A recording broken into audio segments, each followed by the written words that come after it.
If you hear some noise and screaming outside, that is because a neighbor of mine is having his daughter's birthday, I believe. So the screams are of joy, not of terror.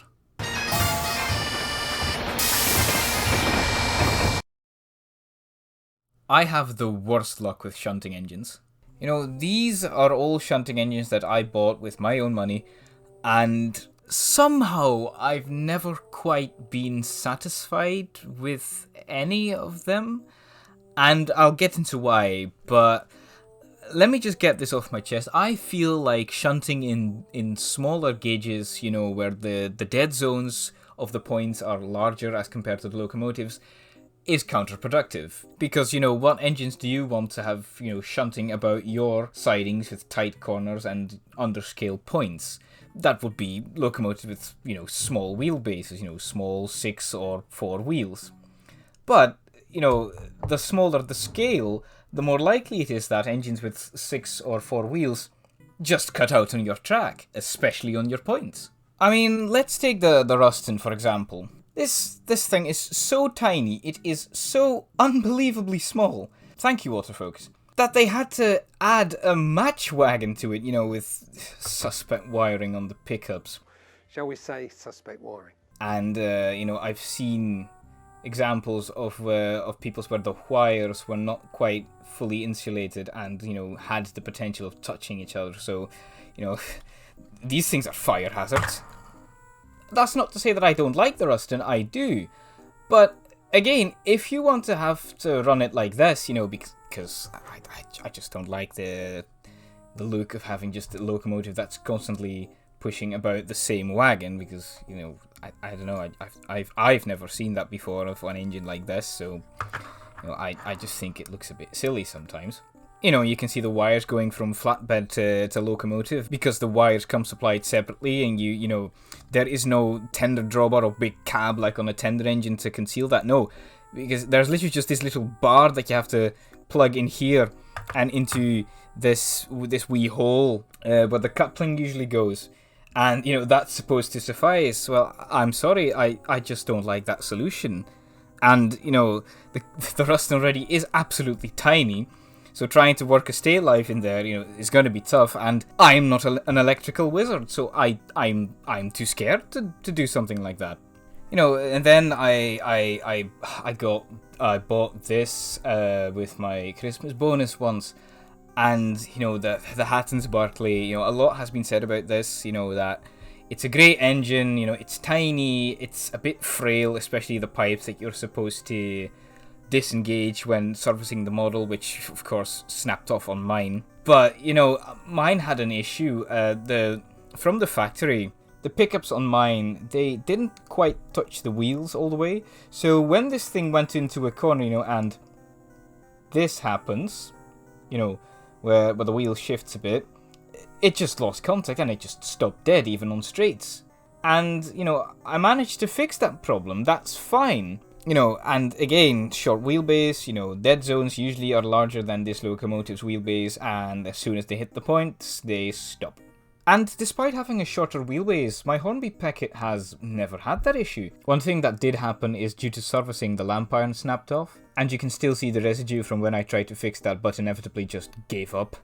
It's funny though, when this was fitted with a DCC decoder to run on my DCC layout, that reliability over points just completely vanished. I don't know where it went, it's just gone. What I can only assume is that one of the CVs is too low.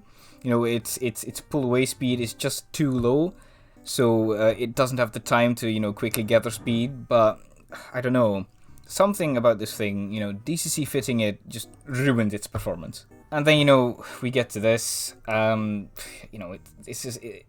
can't really compare this to, modern shunting engines, because, it isn't. It's an ex-Dapple tooling. Hang on, she's a bit dirty. So, hardwiring this apparently is a nightmare, and again, I'm not an electrical wizard, I am too scared to do such a thing, so let's just put this aside, and maybe let's take a look at something a bit more modern. The Bachmann J72, it's a charming wee engine. You just look at it and, oh, it is such a lovely model. And, it has a larger wheelbase, so, in theory, it should handle points easier, because, the larger area of locomotive that would not be on the dead zone. The model comes supplies with, with details such as lamps. With lamps! That's a detail that almost never gets added to modern releases. And yet I hate this thing. And do you know why? Because it just does not. It doesn't do points. It just doesn't. The second it hits a point, it stops. It's dead. And you actually physically have to push it to get it going again. And my patience with shunters that don't like points, after so many tries, like even my J50, which wasn't bought as a shunter, but, they did do some shunting, even though they were mostly goods engines, that also doesn't like points.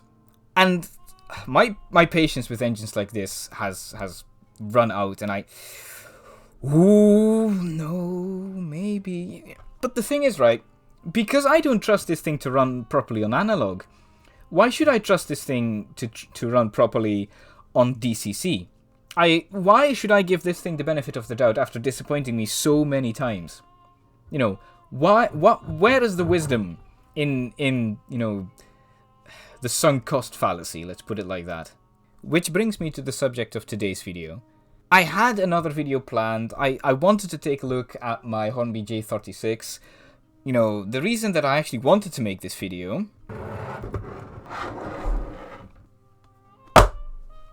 was Rapido's Hunslet. I've heard so many good things about Rapido. I've the J70, I've heard nothing but good things about. People were really, really excited for this, and I'm a sucker for industrial designs, as, But let me tell you, this lovely engine, it has a flaw. It takes points, it crosses over the point dead zone, no problem. But it just doesn't like the turnout itself. I've tried so many things to try and rectify this. I've added that bar that the Ruston's match wagon comes with, and I added it to I coupled it to a very heavy wagon. It does nothing. And I don't understand that this is the only shunter that I have, the only engine that I have, period, that just lifts itself out of the points with its center driving wheel. And the thing is, I've not been able to fix this issue, so I don't think I can give an honest review of an engine even as lovely as this. I mean, look at this, it's lovely. Don't look at the chip paint. Look at this, it's lovely. And I fear that, a flaw like that clouds my judgment as to whether I can judge this fairly. I don't know if this is a thing that's just apparent of this model. I know that my track isn't perfect because let's be real. I could have reviewed this as I got this, because I really wanted to look forward to this. I've been looking forward to this for a long while, and then it just disappoints me like that, One of the first engines that I ever saw in Steam was 16-inch Hunslet Ring Haw at the Spa Valley Railway, and I've loved the design ever since, and it could just be the right engine for the wrong layout, but you could make the case for any of these, except this one. This one can go. I can't put in any differently. I'm stuck. I'm torn on whether I should even try again with shunters, because what's the only logical progression of this if, engines like this, they keep disappointing me in one way or another? You let your tender engine shunt, of course, but, tender engine, okay, it has the extra pickups, but it's longer. And when it's longer, it can't haul as many wagons from your sidings. So, again, counterproductive. And, some curves tender engines just can't take as well as tank engines. So, I'm torn. I wanted to do a proper video on both of these engines, but, this one is not really part of the conversation. And this one just, I'm afraid, either it has a fault and is therefore a big disappointment, or it has some very obvious solution that I just can't seem to fix. And again, I don't want to add a stay alive to any of these models because, I've ruined enough already. So, what's the solution you take with models like this? or with shunting in general, what's the solution you take? Because, I'd love to hear it, because I am out of ideas for the moment. I'm sorry that this video is a bit of a negative one. I know that people like that, but, I don't like that. So, I'm just going to leave it up to you, what are some suggestions you might have? How do you go, about this problem? How do you mitigate it? I'd love to hear it. Thank you for watching, at least. At least I hope that my slight annoyance would have given you some entertainment. And I hope to see you all in the next video. Now, there is an SFM model of Flying Scotsman out now, so I have plans. But you'll have to wait and see. Thank you for watching, and I hope to see you in the next one. Cheerio!